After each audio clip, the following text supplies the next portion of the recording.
அருச்சாமி, அந்த எல்லிஸ் நகரில் இருக்கக்கூடிய பகுதியில சில மாணவர்கள் வந்து செல்போன் டவர் மீது ஏறி போராட்டத்தில் ஈடுபட்டு வருகிறார்கள் அப்படின்னு சொல்றீங்க. அந்த பகுதியில பாதுகாப்புக்காக காவலர்கள் குவிக்கப்பட்டிருக்கிறார்களா? அந்த மாணவர்கள் ஏன் இந்த ஒரு நடவடிக்கையை போராட்டத்தின் வாயிலாக கையில் எடுத்திருக்கிறார்கள்?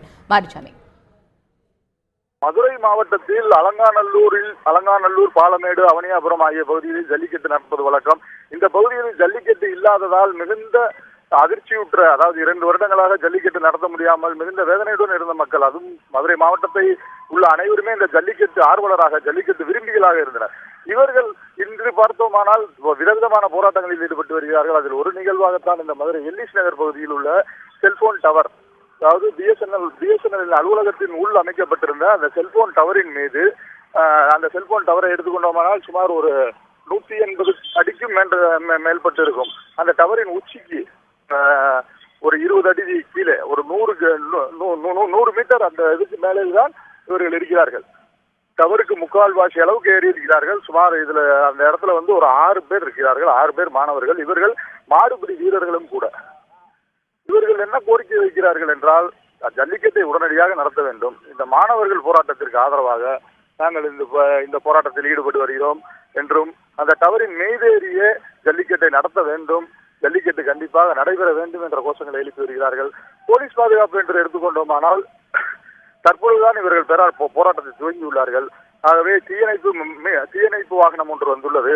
அந்த மீட்பு பணி வீரர்கள் அந்த டவரின் கீழ்பகுதியில் இருந்து அவர்களை வேண்டாம் இறங்கி விடுங்கள் என எச்சரிக்கை விடுத்து வருகிறார்கள், வேண்டுகோள் விடுத்து வருகிறார்கள். மேலும் போலீசார் வந்து இப்போதுதான் தெரிந்து வர ஆரம்பித்திருக்கிறார்கள். சம்பந்தப்பட்ட சரக காவல்துறையினர் வர ஆரம்பித்துள்ளனர். இனிமேல் தான் போலீஸ் பாதுகாப்பு பலப்படுத்தப்படும் போல தெரிகிறது.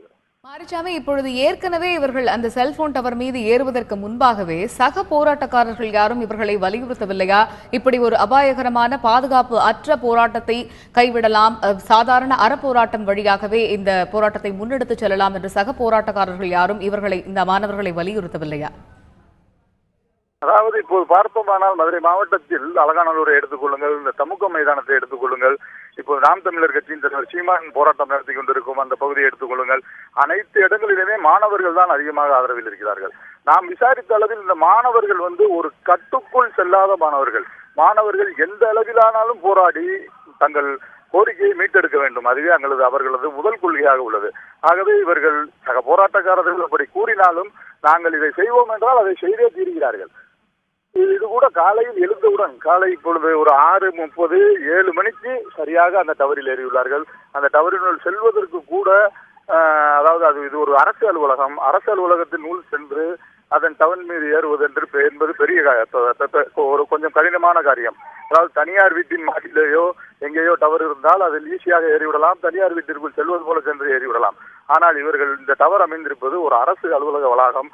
அந்த வளாகத்திலேயே இது போன்ற டவரில் ஏறுவது, இந்த மாதிரி மாணவர்கள் கட்டுக்கடங்காத மாணவர்கள். இந்த மாணவர் போராட்டம் தீவிரமடைந்தால் இப்படிதான் நடக்கும் என்று அவர்கள் கூறி வருகிறார்கள். மேலே இருந்தபடியே கோஷங்களை எழுப்பி வருகிறார்கள். இப்போது நாம் அந்த நேரடி காட்சிகளை பார்க்கிறோம். அவர்கள் அந்த டவரில் வந்து ஒரு 8 பிட் இருக்கிறது, 8 பிட்டுகளாக இருக்கிறது. அதில் 4வது பிட்டில் ஏறக்குறைய முக்கால்வாசி டவர் முடியும் இடத்தில் அவர்கள் இருக்கிறார்கள். இந்த போராட்டம் அபாயகரமான போராட்டம் என்றாலும் மாணவர்கள் தனிச்சையாக செயல்பட்டு, அதாவது ஒரு எழுச்சியாக செயல்பட்டு இது போன்ற போராட்டங்களில் ஈடுபட்டு வருகிறார்கள்.